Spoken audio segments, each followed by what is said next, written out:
అందరికీ నమస్కారం. నా పేరు చెర్ల రాజేంద్ర ప్రసాద్ రెడ్డి, పశ్చిమ గోదావరి జిల్లా. నేను ఒక జర్నలిస్ట్గా పనిచేశాను. మేము రాష్ట్ర విభజనని వ్యతిరేకిస్తూ చాలా బలంగా తిరిగిన వాళ్ళం. తర్వాత చంద్రబాబు నాయుడు దురదృష్టవశాత్తు రాష్ట్ర విభజన జరిగింది. తర్వాత చంద్రబాబు నాయుడు ఒక రాజధాని కడతానంటే 29 గ్రామాల ప్రజలు తన భూములు ముందుకు ఇవ్వడానికి వచ్చారు. 34,000 ఎకరాలు సేకరించారు. అయితే అక్కడితో అయిపోయింది. జగన్ ప్రభుత్వం అమరావతి నిర్లక్ష్యం చేసింది. ఫలితంగా వాళ్ళు దెబ్బతిన్నారు. మళ్ళీ కూటమి ప్రభుత్వం అధికారంలోకి వచ్చి ఈ రోజుకు రాజధాని కడతారు అనే మన అందరం ఆశలో ఉంటే వీళ్ళు చేసేది చాలా దారుణం అనమాట అండి. అసలు రెండో విడత భూ సమీకరణ అనేది ఒక అనర్థం అండి. అసలు అయిపోయింది. ఒక ల్యాండ్ పూలింగ్ అనేది ఒకటి అయిపోయింది, 19 ముందు అయిపోయింది. ఆ ల్యాండ్ పూలింగ్ తీసుకున్న భూమిలో ల్యాండ్ పూలింగ్ అనేది చాలా కష్టమైన సంక్లిష్టమైన విషయం. దేశంలో ఎక్కడా జరగలేదు. చాలామంది ఎక్కడెక్కడో జరిగింది, నవీ ముంబై అంటున్నారు, ఎక్కడా జరగలేదు. భారతదేశంలో ఇది ఫస్ట్ ప్రయోగం. ఇది ఒక చారిత్రాత్మక అవసరం కాబట్టి ల్యాండ్ పూలింగ్కి రైతులు ముందుకు వచ్చి ఇచ్చారు. ప్రజలు ఒక మన రాజధాని కావాలి కాబట్టి మనం రాజధాని కట్టాలి. ఆ రాజధాని 30 ఏళ్ళకో 200 ఏళ్ళకో నగరం అవ్వచ్చు, కానీ అసలు నువ్వు రాజధాని కట్టకుండా నువ్వు రెండో విడత భూ సమీకరణ చేస్తే ఆంధ్రప్రదేశ్ మునిగిపోతుంది.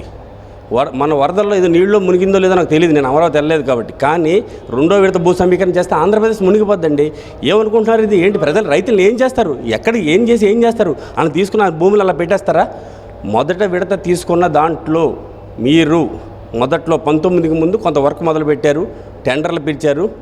ఎన్నికల్లో ఓడిపోయాక జగన్మోహన్ రెడ్డి అవన్నీ రద్దు చేశాడు. ఇప్పుడు మళ్ళీ మీరు మీరు వచ్చారు కదా, మీరు చేయండి, టెండర్లు పిలిచారు, వర్క్ చేయండి.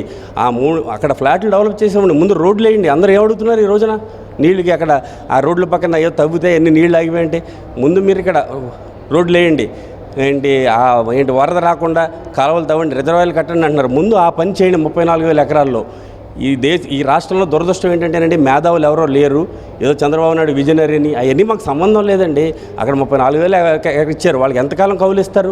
వాళ్ళు ఎంతకాలం అలా మభ్య పెడతారు? కాబట్టి ఇది ఒక సంక్లిష్టమైన ప్రక్రియ. మీరు తీసుకున్నారు, ఇది చేయాల్సింది అంతే తప్ప మీరు రెండో విడత అసలు రాష్ట్రంలో ఆంధ్రప్రదేశ్లో భూ సమీకరణ అనేది జరగకూడదండి. నిజంగా ప్రజలు తెలివైన వాళ్ళు అయితే ఈ ప్రభుత్వాన్ని నిలువరించాలి, నరేంద్ర మోడీ చెప్పాలి. అంతేగాని అసలు భూ సమీకరణ చాలా ప్రమాదకరమైంది. ఏంటి రైతులు వాళ్ళ పనాలు చేసుకుంటుంటే వాళ్ళ దగ్గరికి వెళ్ళి నువ్వు చెప్తే నువ్వు వాళ్ళు ఇచ్చేస్తే వాళ్ళు రేపొద్దున ఏదో కౌలు ఇచ్చి పడితే సరిపోద్దండి.